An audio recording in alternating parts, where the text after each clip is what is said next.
Olá, caro estudante, tudo bem? Como você já sabe, eu sou o professor Júlio Zamarian e essa é a nossa segunda teleaula da disciplina de História da África. O tema da nossa aula de hoje, da Era Cristã ao século XV. Então nós vamos ter de novo aí um recorte temporal bastante extenso, né? Se na primeira aula a gente tratou com mais relação a uma introdução à história da África, falamos sobre a antiguidade, reino do Egito, falamos um pouquinho sobre a Núbia.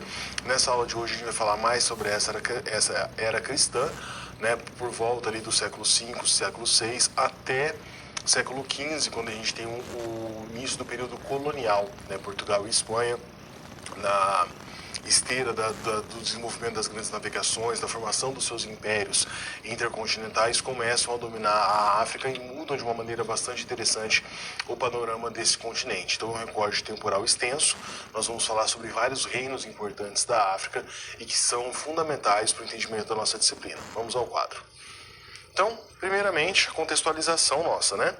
Quais aspectos políticos, econômicos e culturais que revelam a dinâmica de diferentes sociedades africanas, como os reinos de Kush, Aksum ou Axum, né, depende da pronúncia, Cartago e Mali?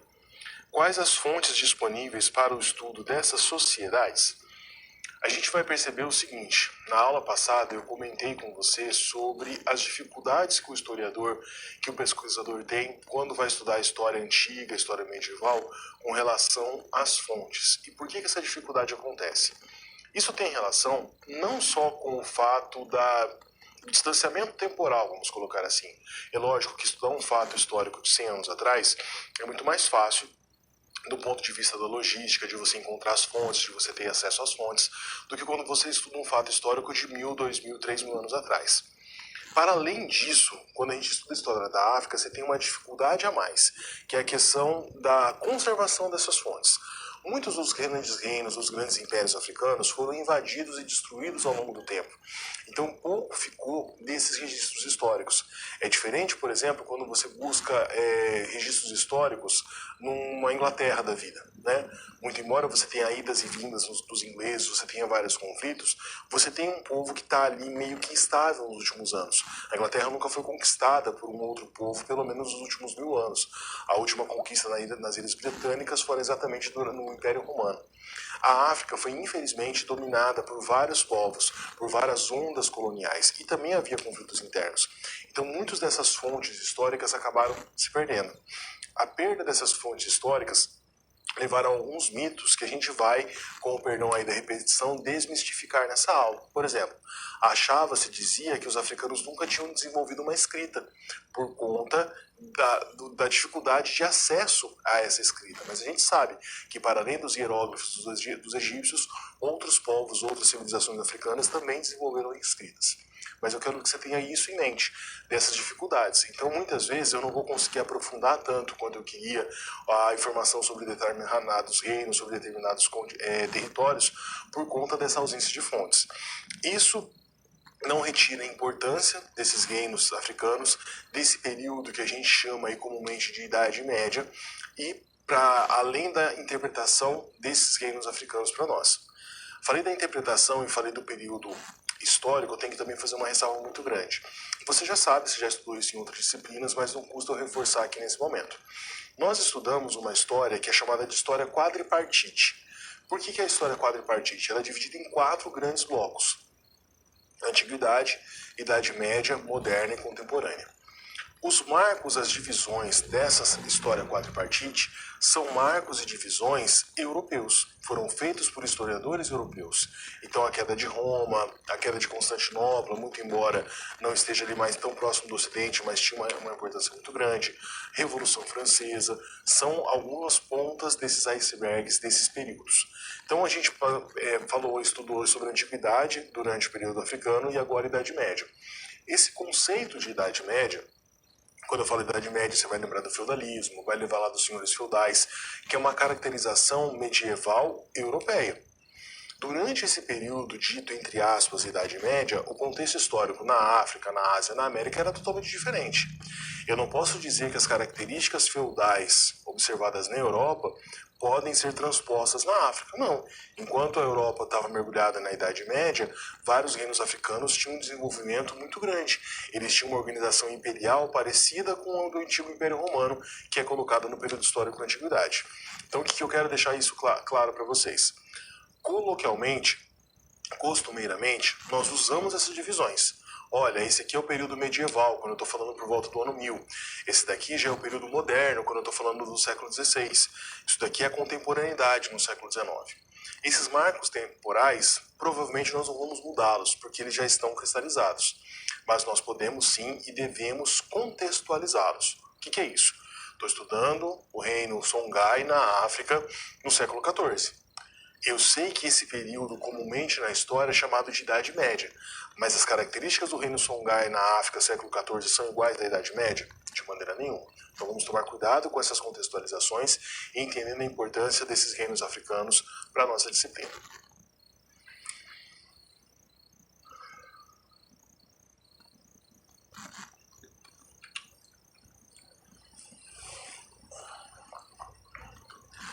A região da Núbia. A região da Núbia seria o sul, um pouco ao sul do Egito. Nós já estudamos o Egito, você já estudou na escola em outros momentos, você sabe geograficamente de onde nós estamos falando. Vamos ao quadro para aprofundarmos mais sobre isso. Então, localização. Situava-se entre a região dos Grandes Lagos, a Bacia do Congo e o Vale do Rio Nilo. A região atual do Sudão do Sul, parte da Etiópia e parte do Egito. Então, se a gente pegar aqui no mapa, vocês estão vendo o destaque da África. Se você vir aqui o Cairo, você sabe que é essa região do Egito, mais ou menos essa região aqui, né? Então, a Núbia estaria aqui mais ao sul. A Núbia também tem características parecidas com o Egito, afinal de contas, os dois reinos eram muito próximos. Eles tinham comércio entre si, tinham um intercâmbio cultural, comercial, econômico muito grande entre esses dois reinos. Você encontra artefatos arqueológicos núbios no Egito e vice-versa. Inclusive na parte da religião, alguns deuses que eram adorados no Egito também eram adorados na Núbia, né, como Ísis, Osíris, que eram deuses egípcios, mas que tinha ali uma certa questão de uma mistura cultural muito grande, muito importante do Egito para com a Núbia, né? Apesar disso, a gente não pode tratá-los como um reino só. Eles têm as suas características e as suas especificidades. Vamos ao quadro. Então, primeiro, a região da Núbia era habitada por negros etíopes. Esse nome etíope é bastante interessante. A palavra etíope vem do latim, né? A origem da palavra é latina e significa pessoas com rostos queimados. Era a maneira como os latinos, lá os antigos romanos, se referiam aos etíopes. Quando você fala disso, dá-se a impressão que havia um preconceito muito grande com relação aos africanos por conta da cor da pele. Mas aí a gente teria que fazer um estudo muito aprofundado sobre essa ideia de preconceito. Por que eu estou dizendo isso? Não necessariamente a ideia de preconceito racial que existe hoje, e é uma ideia de preconceito que remonta aí a alguns séculos, pelo menos no Ocidente, é a mesma relação da antiguidade. Por que eu estou falando isso? Ao mesmo tempo que os romanos criaram essa palavra de origem latina para falar a pessoa da pele queimada, em alguns relatos, Heródoto, o grande historiador grego, considerado aí o pai da história, dizia que os etíopes eram provavelmente os homens mais lindos do mundo, que eles eram muito altos, muito fortes e com rostos muito bem desenhados. Então não parece uma descrição de uma pessoa que está sendo preconceituosa, muito pelo contrário. Está valorizando ali uma característica física, uma característica que está colocada nesses povos. Então a gente tem que tomar cuidado com essas idas e vindas na história, que nós chamamos de anacronismos. A gente não pode tentar compreender ou tentar transportar o conceito de racismo que nós temos hoje para o século XII, para o século X, né? Muito embora alguns conceitos são semelhantes, mas essas ideias mudam ao longo do tempo. Voltando ao quadro. Traços faciais típicos dos povos da região ocidental e central da África. É importante a gente salientar que existiam várias núbias. Por que várias núbias? Vou voltar um mapa aqui. Olha só o tamanho dessa região geográfica. Ela é muito grande. Então há de se supor que numa extensão territorial tão grande, você tenha variações, né? Imagine o Brasil. Nós todos somos brasileiros, mas o sotaque do pessoal do sul do país é diferente do sotaque do Nordeste, é diferente do sotaque do carioca ou do goiano. Essas diferenças não têm classificação, são características, né? No norte do Paraná, no interior de São Paulo, as pessoas puxam um R, porta, porteiro e portão. Lá no Rio de Janeiro, por exemplo, os cariocas têm o costume de trocar o S pelo X. Então, eles forçam mais ali na sua pronúncia. No Nordeste, o R mais arrastado.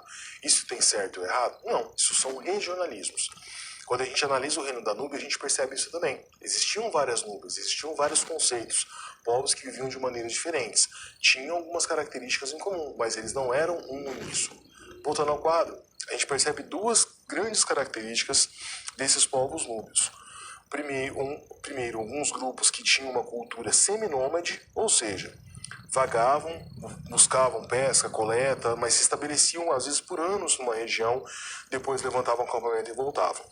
E existia um outro grupo que fazia uma exploração da agricultura mais sistemática, mais organizada. É desse grupo de exploração da agricultura que vai surgir o famoso Reino da Núbia. Uma característica de qualquer reino desse período, Antiguidade e Idade Média, é exatamente a sistematização da agricultura. Essa organização da agricultura permitia com que esses povos e futuramente esses reinos tivessem segurança alimentar, se constituíssem economicamente em torno dessa agricultura, porque servia para subsistência, servia para comércio e dava uma estabilidade muito grande. Então os grupos seminômades não deram origem aos reinos, e sim esses grupos que eram mais focados, mais pautados na grande agricultura. Voltando ao quadro, características gerais do Reino da Núbia. Primeiro, uma política organizada em torno de pequenas células comunitárias. Essas células comunitárias podem ser chamadas de uma maneira um tanto quanto preconceituosas como tribos. Mas a gente não gosta de usar esse termo, porque quando eu falo de uma organização tribal, estou falando de uma organização social, econômica mais simplória. E não é o caso da Núbia. Você imagine essas células organizacionais, essas células comunitárias, como pequenos bairros, como se fossem divisões de uma cidade. Mas toda essa união dessas células acabavam fazendo ali a formação de todo o reino. Voltando, sociedade atrelada à matriz oral, ou seja, a oralidade, o conhecimento passado de pai para filho de forma oral, os ensinamentos, as histórias eram muito importantes. O cristianismo acabou chegando precocemente nessa região do Reino da Núbia. Calcula-se que também não há uma precisão histórica por conta das dificuldades que eu já pontuei para vocês, mas que por volta do século V você já tem alguns registros de contaminação, entre aspas bem grandes, cristã nesses povos. Por que contaminação? Porque esses povos tinham a sua própria cultura, eles tinham a sua própria religião, mas eles acabaram entrando no caminho ali de uma expansão do cristianismo. Essa expansão do cristianismo ali na Núbia tem muita relação com Bizâncio, com o Império Bizantino. O Império Romano já tinha entrado em decadência, mas o Império Bizantino ele continua unificado até o século XV. Em alguns momentos, esse Império Bizantino tenta algumas expansões cristãs. Além dessas tentativas de expansões do cristianismo, é muito pautado do Império Bizantino a sua capacidade e a sua vocação para comércio. Então existiam grandes rotas comerciais do Império Bizantino, região da Turquia, um entroncamento entre Europa, Ásia e África. E desse entroncamento comercial, dessas trocas que eram comerciais, também havia uma troca cultural. Então as ideias do cristianismo, os conceitos do cristianismo acabam chegando na Núbia com uma certa antecedência ainda no século V, que seria ali na Europa, ainda o finalzinho da Antiguidade e o início do que é conhecido como Idade Média. Voltando ao quadro.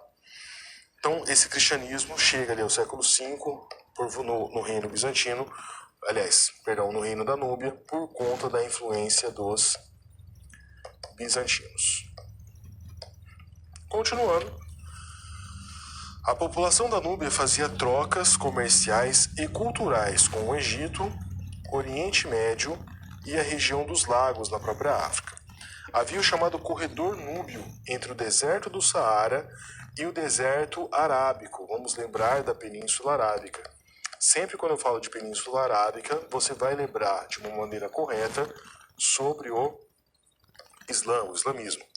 Na região ocorreu um intercâmbio entre sociedades do Mediterrâneo e povos da dita África Negra, a África mais ao sul do deserto do Saara.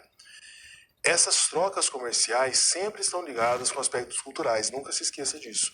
E elas são importantes porque, em muitos momentos, principalmente quando você tinha uma relação preconceituosa com esses reinos africanos, o Egito colocado à parte, o Egito nunca sofreu esse tipo de preconceito, dizia-se que todos os povos da África não tinham uma organização social complexa. Todos viviam de uma maneira tribal, todos eram seminômades.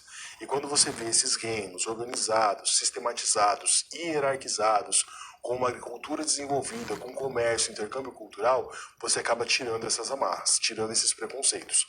Quando que se começa a organizar um campo de estudo mais sistematizado com relação a grupos africanos, a povos africanos?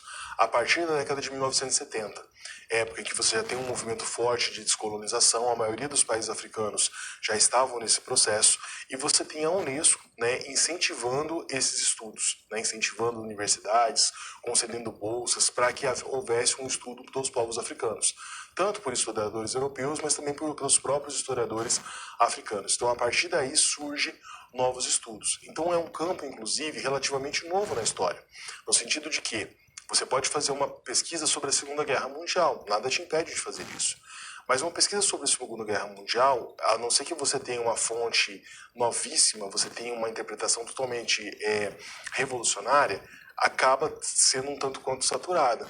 Um estudo sobre reinos africanos, ele tem muito mais reverberação acadêmica hoje em dia, exatamente porque essa questão do elititismo, porque ainda tem muito campo para ser estudado, você tem fontes que ainda podem ser descobertas, que podem ser revisionadas. Então, por isso, esse incentivo ao estudo da história africana é tão importante, tão válido para nós aprofundarmos o conhecimento sobre esse continente.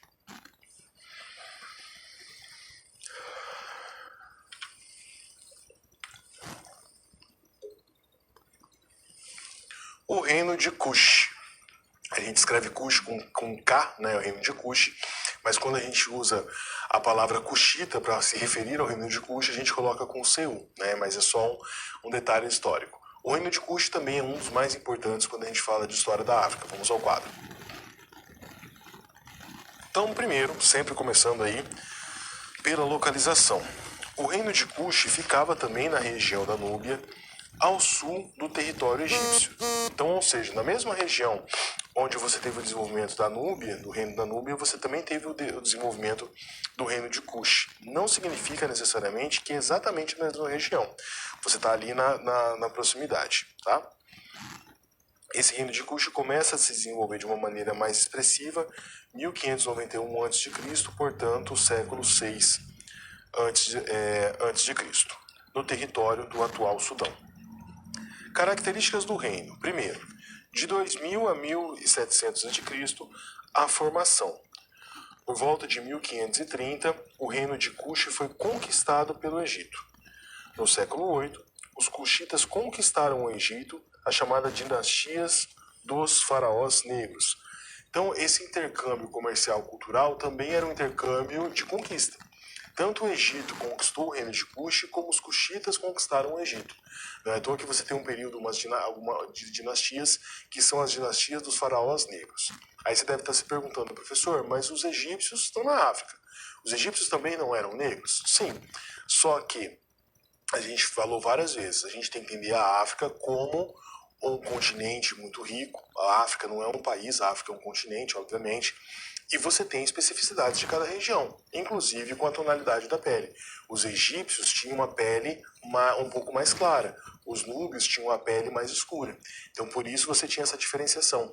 Inclusive, em algumas imagens, algumas pinturas do Egito, né, encontradas em sarcófagos, encontradas em pirâmides, você percebe essa diferenciação do egípcio pintado um pouquinho mais claro e do núbio um pouco mais escuro. Então, por isso, essa ideia da dinastia dos faraós negros acabou ficando famosa na história. Voltando ao quadro, o intercâmbio comercial e cultural com o Egito era muito forte, né? Nós já falamos sobre isso, ficou bem claro. O rei era escolhido pelos líderes da comunidade e as mulheres tinham papéis importantes, a chamada Candace. Então, primeiro, essa escolha do rei do Império Cuxita não chega a ser uma escolha democrática, mas beira uma escolha democrática. Como que ela acontecia? Você tinha cada região do reino, né, com alguns chefes, né, regionais. Esses chefes regionais escolhiam aqueles que seriam os mais capacitados para governar o reino. Então não havia, por exemplo, que era comum na Europa, do poder hereditário, passava de pai para filho independente da pessoa. Não. Quando o rei morria, eles faziam uma escolha sobre aquele que seria o rei. Aí existem alguns registros, alguns relatos sobre isso. Em alguns relatos diziam o seguinte, que pegava lá, por exemplo, 3 pessoas, né, 3 homens que eles achavam que deveriam ser o rei. Esses 3 homens passavam por uma espécie de ritual religioso para provar o seu valor. E um desses relatos era dado para cada um deles uma semente que eles teriam plantar no chão, e a semente que germinasse primeiro indicaria quem seria o rei. Então essa escolha do rei mostra um avanço significativo, no sentido de quebrar essa barreira da hereditariedade e permitir que essa escolha fosse mais abrangente. Além disso, você tem uma valorização expressiva das mulheres. Algo que a gente conhece hoje como machismo, naquelas sociedades não era tão forte, ou sequer a gente pode considerar que existia, por conta da figura da Candace. Mas afinal de contas, quem que é essa Candace? Numa tradução livre, a Candace seria a rainha-mãe. Essa rainha-mãe, como o próprio nome já diz, era a mãe do rei. E ela era muito respeitada no governo. Ela funcionaria naquela sociedade como uma espécie de conselheira do rei. O rei, para questões importantes, sempre se aconselhava com essa Candace, e ela tinha uma proeminência muito grande dentro da sociedade do reino de Cush. Inclusive, há relatos de alguns momentos, quando você tinha a vacância do rei, essa Candace assumia, né, a organização do reino. Existem até algumas referências em livros históricos, e um desses livros que é religioso e histórico é a Bíblia. Em Atos dos Apóstolos você tem um trecho em que há um relato sobre a Candace que está negociando ali comércio com o reino de Israel naquele período. No livro da disciplina de vocês fala exatamente qual que é lá o capítulo que tem essa referência. Então, além dessa característica do rei, da escolha do rei, uma outra característica que chama bastante atenção e que é muito importante é a figura feminina com a rainha-mãe, a Candace. Voltando ao quadro. Aqui as pirâmides, né, dessa região. Fala em pirâmide, a gente sempre lembra do Egito, lembra também aqui dos astecas, dos maias, mas os cuxitas também construíam ali poderosas pirâmides. Essa pirâmide é a pirâmide do Sudão, né, que era, aliás, pirâmide de Meroe, que era a nova capital. A capital original do reino de Cush seria Napata, mas Napata começou a ser invadida por vários povos, questões comerciais ali bastante graves, e por conta disso, Napata acabou gerando, a Meroe acabou sendo colocada como outra capital. Repare que essas pirâmides elas são mais inclinadas e são menores do que as pirâmides dos egípcios, mas elas também tinham um papel parecido. As principais cidades, então, do reino de Cush eram Napata e Meroe, que foram ali as duas capitais. Primeiro Napata e depois Meroe. A economia, a força da economia estava ligada à pecuária, à agricultura, à mineração, né? Havia muito ouro em todos esses reinos da África, em alguns mais, outros menos, né? O reino de Gana talvez seja um dos mais ricos em ouro. Artesanato e também comércio. Eles eram politeístas, até terem contatos com outras religiões, tanto cristãs quanto islâmicas. E no século III, depois de Cristo, há um declínio muito grande do reino de Cush e com um enfraquecimento do seu comércio exterior. Então percebam que é um reino que temporalmente também tem uma história muito rica. Ele começa ali 1000 anos antes de Cristo, 1200 anos antes de Cristo, e só vai entrar em decadência por volta do século III. Mais ou menos na mesma época que os egípcios, aliás, um bom tempo depois dos egípcios. Os egípcios já tinham entrado em decadência bem antes de Cristo.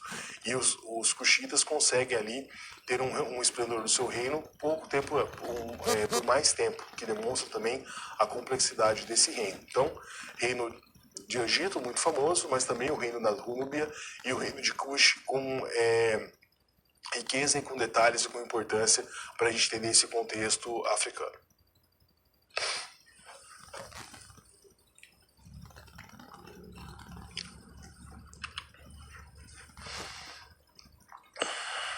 Conceitos, Império, Axum.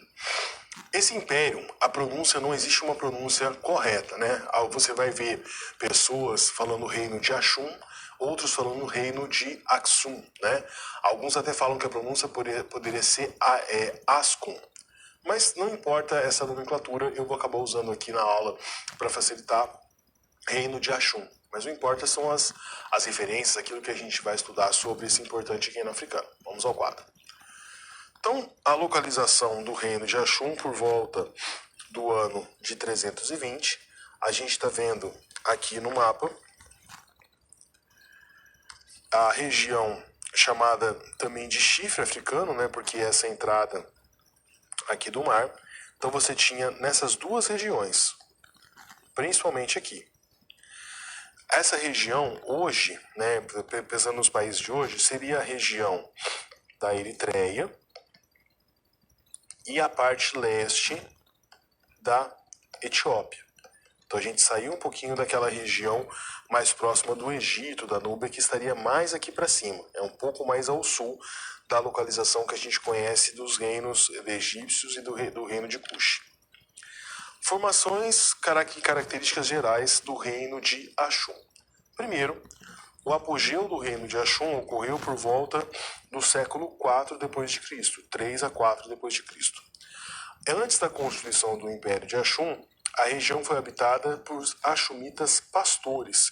Então eles também têm essa transição de uma sociedade que primeiro era seminômade e depois passa para uma sociedade totalmente sedentária.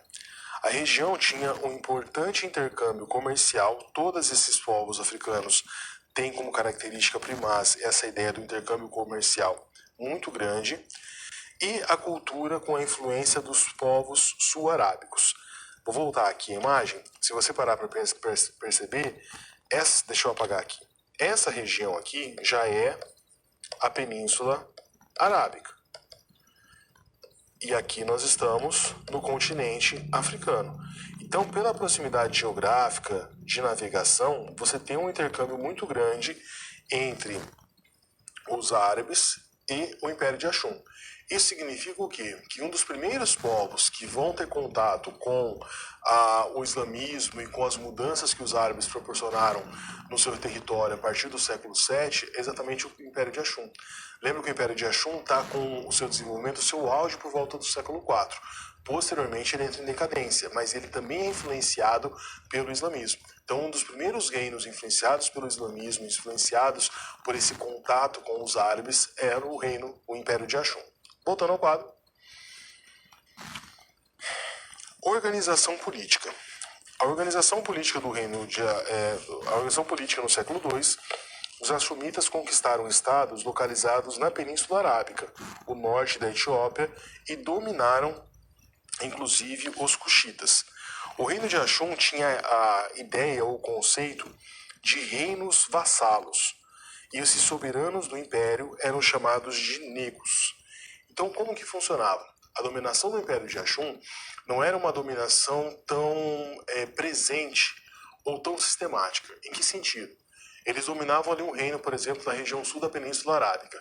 Eles não impunham todas as suas regras, todos os seus usos e costumes, religião e língua, né? Eles colocavam aqueles reinos como reinos secundários.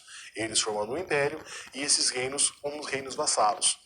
E esses reis, muitas vezes desses reinos vassalos, eram mantidos, eles eram esses negros, que deviam satisfação ao Império Axum, pagavam impostos, mas tinham ali certa liberdade. Esse tipo de dominação ele é favorável no sentido de que esses reinos não têm um ímpeto tão grande de se revoltar. Eles acabam aceitando aí de uma maneira mais calma essa dominação porque entendem que a sua cultura está sendo respeitada. É óbvio que é uma dominação, mas é uma dominação mais pautada nessa liberdade, né, uma certa liberdade cultural, uma certa liberdade religiosa, do que uma dominação muito mais impositiva. Voltando ao quadro. O rei Ezana talvez seja o grande representante do Império Axumita, foi convertido ao cristianismo no ano de 330, bastante precoce também, ainda no século IV, e isso acabou influenciando todo o reino. Aqui eu fiz questão de colocar essas duas moedas, né? Eu acho muito bacana quando a gente vê esse desenvolvimento desses povos, né? É uma moeda do rei Axumita Ebana. Essa moeda é considerada uma das primeiras em circulação, né? Principalmente na África, com certeza foi a primeira. Ela entrou em circulação no século III. Moeda, obviamente, totalmente de ouro.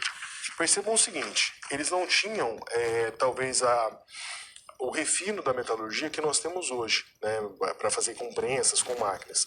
Mas repare a riqueza de detalhes, né? O rosto aparecendo aqui de uma maneira muito grande, muito detalhada. Olha a boca, olhos, o nariz, as folhas aqui, ó, representando, se não me engano, o sorgo.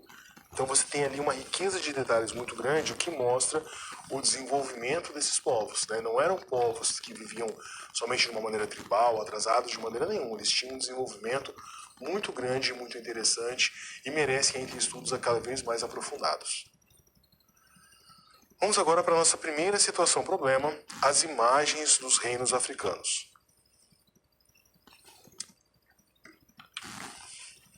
Vamos ao quadro. Na ocasião do Dia da Consciência Negra, celebrado em 20 de novembro, o professor Joilson, que é o do nosso exemplo, sugeriu à direção elaborar uma exposição de imagens retratando a história dos reinos africanos antigos.